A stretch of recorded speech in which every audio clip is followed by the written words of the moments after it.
terus Watu Dakon. Watu Dakon ini para putri dayang-dayang yang ikut ke Lawu istirahatnya di situ. Di Sendang Derajat menika. Tidak di Watu Dakon atasnya Sendang Derajat. Oh, atas Sendang Derajat. Terus Sendang Derajat itu sendiri? Nah, Sendang Derajat itu mungkin ya memang sudah ada namanya dulu Sendang begitu itu. Iya. Cuma yang kasih nama kan Pak Darsono Ngawi itu ya. Oh, iya. Itu Sendang Derajat itu.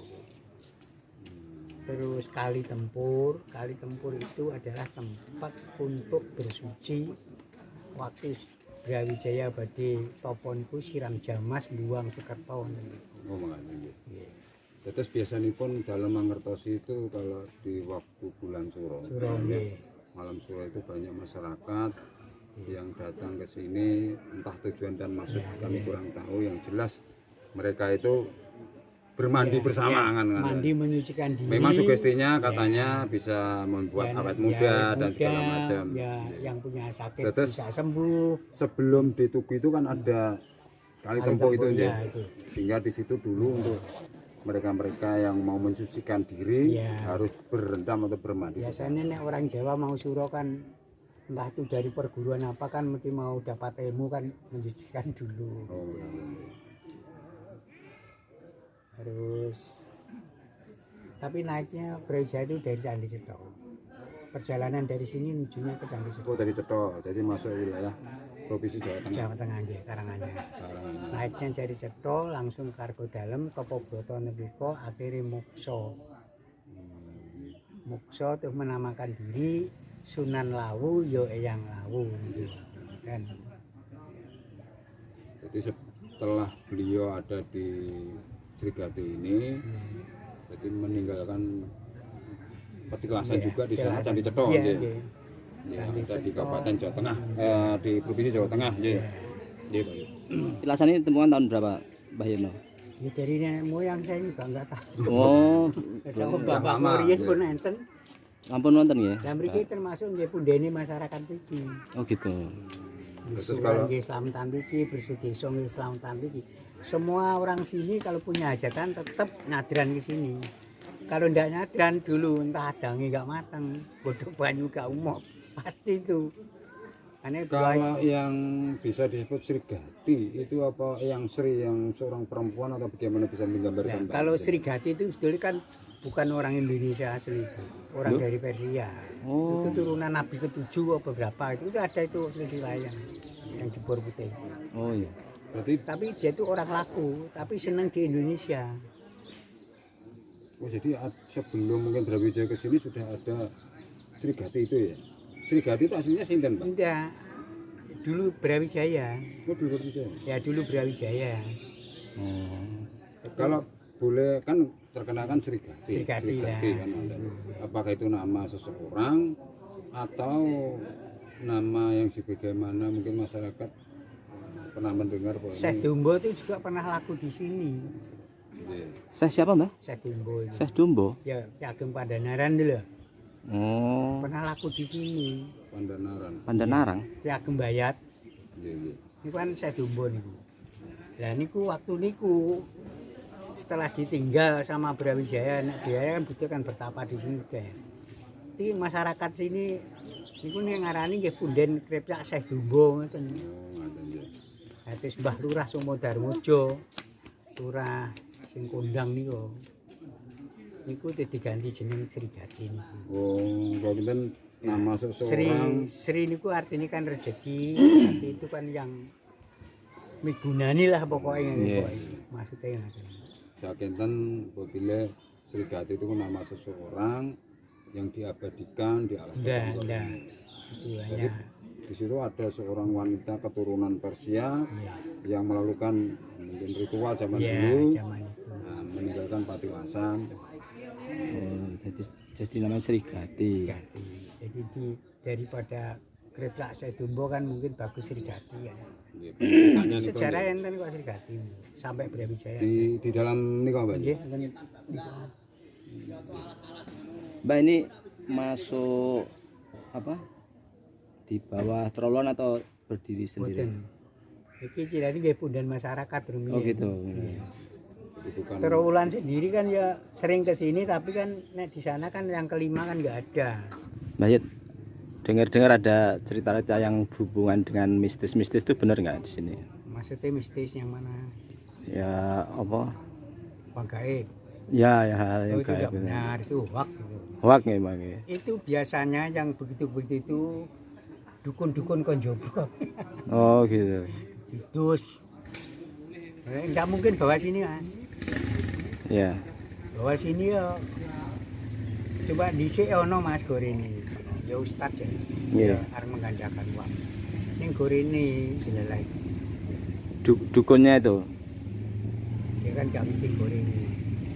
Jadi tinggal ning kene. Tak tekoki mbake wong kok Surabaya. Lho Mbak sampe kali sapa? Kula kali Mbah. Ya iso. Wajir kaya ngono namanya. Lah intine kula niku terus haji di Mangkare duit. Lah duite sampean pirang juta 5 juta. Lah terus harga dek ini piro? Haji didadekne 400 juta. Tapi ditukokne nomor apa arep piye aku? Enggak tahu, itu enggak bener Mbak iku. Iku wis penipuan iku. Lah terus saene pripun? Sampeyan ning kene ae wis. Mungkin mriki mboten dukune ya ngono. Nggih mriki. Tantenane engko tak omongane ben dibalekni duitmu. terus artinya itu banyak orang-orang mungkin menyalahgunakan yang jelas di sini itu kan tempat patilasan di mana dulu Bayu Jaya tadi tergantung mereka datang dan tujuannya. Banyak niku sing uang-uang gaib nih. Iya ditipu akhirnya. Terus akhirnya dukun ku mau omongi Mbah sampeyan wis tuwek. Sampeyan gak wong awi tak hukumne Mbah. Tenan. Nggih.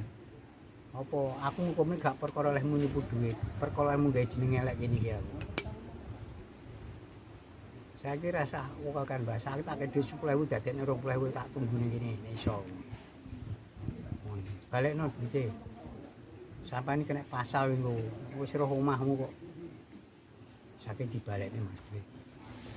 Dibalekne 4,5 juta. Ini korbannya tang setri ini. Lanang wedok, bojone karo. Dibalekne 4,5 juta, sing 500 iki jarine dienggo nyangoni koncone sing Kamboja lali ngeterne rene kuwi 300, sing 200 nggo cek rene. Mbak wis gak apa-apa, gak apa-apa. Jadi pada intinya Ya, untuk banyak orang yang kepentingan datang itu pribadi. menyalahgunakan.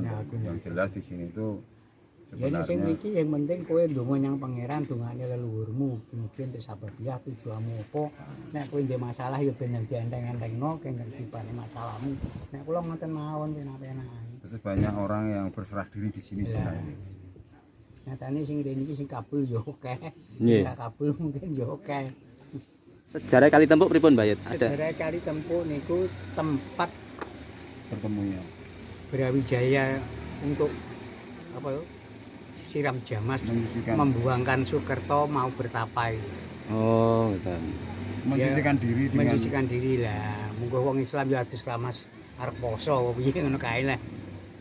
Kene kan wong Hindu kan ya tetep kungkum buang Soekerto terus sudah bersih tapa broto niku. Oh. Menawi niku apa pundi? buku. Sindang derajat. Oh, senang derajat niku rimen nggih kanggem napa niku ngombe kangge napa niku. Oh, untuk minum. Tentang panguripan. Nggih, senang derajat. Niku kan nggih para dayang-dayang wedok kan sirame enten wiku kan wonten orang kali to. Kok di situ ada apa? Wihara. Biara.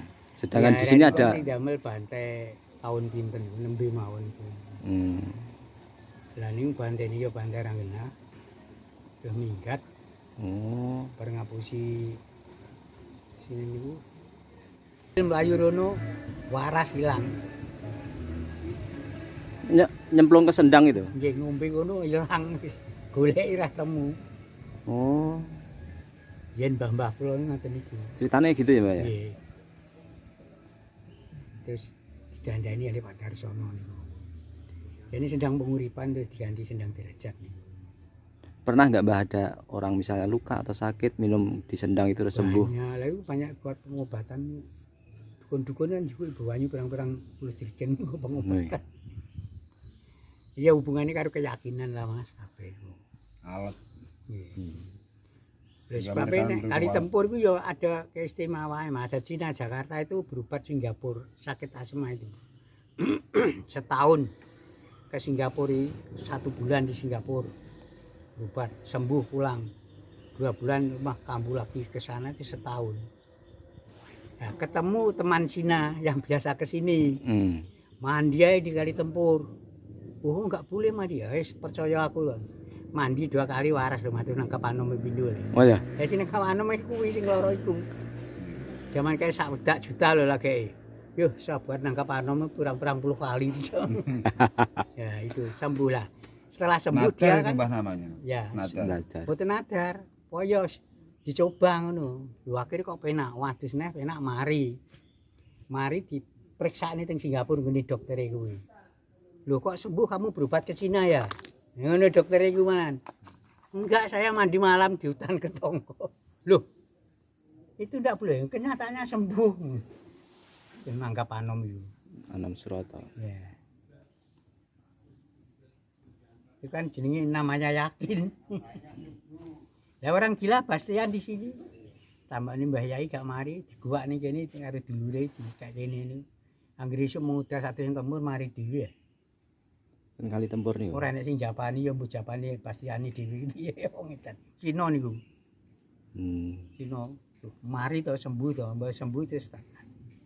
Pak nek saya mau belajar ngaji di mana? Terus tak terus nyanggo ning Mbah Nur. Nyanggo Mbah Nur ning sasi iso maca Al-Qur'an ngaji terus dadi musyuk ya Cina. Oh malah. Lah akhirnya cuma matinya juga di sini. Mati di sini tuh begini. Pagi itu kan disuruh warung itu belanja. Setelah antar belanja dia keluar lagi ke desa situ. Pastian kembali ke desa tuh mau bikin mie sebetulnya itu. Dia itu pusing kepalanya. Tolong keroki saya, kerok yo wiring-wiring ya mana Pak. Yo bar dikeroki terus gimana? Sudah enakan saya tak tidur sebentar ya. Mujur ngalor dhewe sedekap Allahu Akbar mati lho Mas. Allahu Akbar. Ya niku. Jadi yo keluargane Jakarta kon akhir dikubur di Sekar Putih, bojone kan Sekar Putih. Kuburan Sekar Putih. Sing pastian. Itu mari sendirinya mereka udah satu.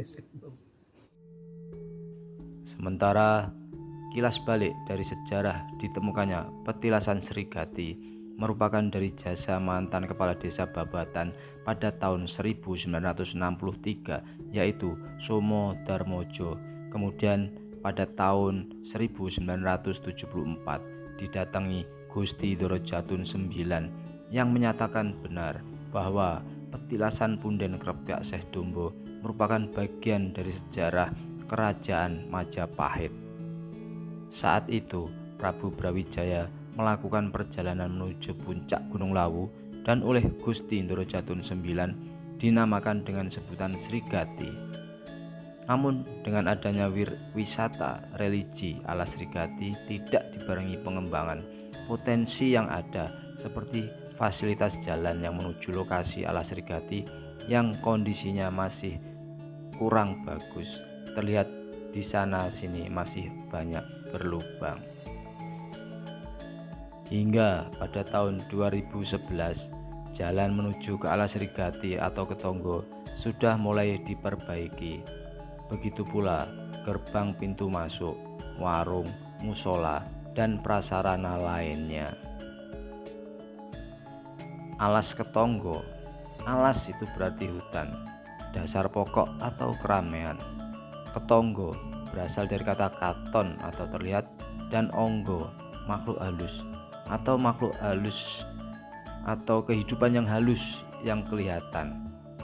Siapapun yang meyakini kekuasaan Tuhan harus meyakini adanya alam rohani, tempat kehidupan makhluk-makhluk rohani atau gaib.